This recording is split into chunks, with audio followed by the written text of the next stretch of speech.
नमस्कार मित्रांनो, अजून एक शेअर बघू.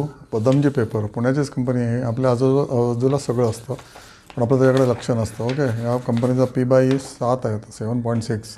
मार्केट कॅप 703 कोटी आहे. मायक्रो कॅप कंपनी म्हणायला लागेल ह्याला.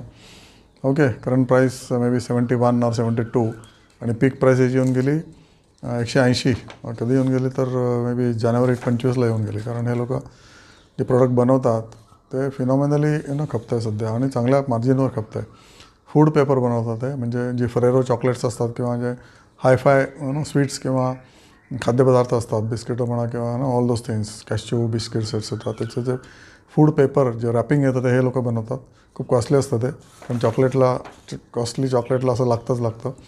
आणि टिश्यू पेपर बनवतात की जे अतिश्रीमंत लोक विकत घेतात. टिश्यू पेपर की थोडंसं काही लागलं हाताला की टिश्यू पेपर निपूस पाणी त्यांच्यासाठी वर्ज्य असतं. मी ते पाणी वाचत असतील. Okay, so that's good.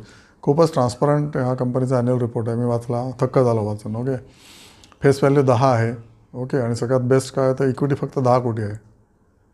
Equity फक्त 10 कोटी, फेस व्हॅल्यू 10, म्हणजे सोने पे सुहागा. आणि काय म्हणायचं, कर्ज ऑलमोस्ट कमी आहे, म्हणजे शून्यच असावं. तुम्ही चेक करा. ओके, आणि याचं काय बाबा इतर ठिकाणी करंट प्राइसेस 74, 72 वगैरे. बुक व्हॅल्यू 66 आहे. त्याच्यामुळे बुक व्हॅल्यूच्या खूपच जवळ हा शेअर कोट करतो आहे. कारण इन्व्हेस्टमेंट यांची प्रेझेंट आहे. ओके, 175 कोटी त्यांची कॅशच बसलेली आहे. ओके, काय म्हणायचं, बॅलन्स शीटमध्ये मे बी इन्व्हेस्टमेंट नसतील पण कॅश बसलेली आहे 175 crore, which is safest. Investment खालीवरती होत असते. ओके, म्युच्युअल फंड खालीवरती होत असतात, पण कॅश मात्र सेफ्टी ऑफ कॅपिटल असते. आणि 60% तुम्हाला इंटरेस्ट मिळत असतं किंवा 5% तुम्हाला FDचं इंटरेस्ट मिळत असतं. ओके, डिव्हिडंड येईल 0.81% आहे. त्यामुळे डिव्हिडंड पण देत असतात ते.